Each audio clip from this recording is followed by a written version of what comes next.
चंद्र कृपालु भजे मन हरण भव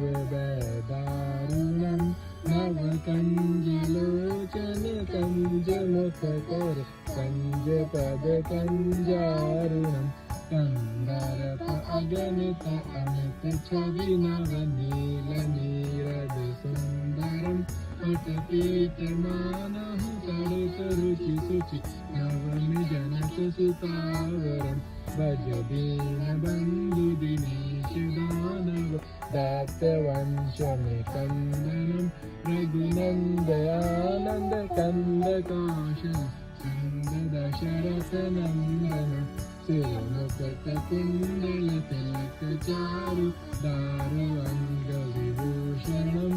अजानुज शर चाप धर संग्राम जित कर दूषण।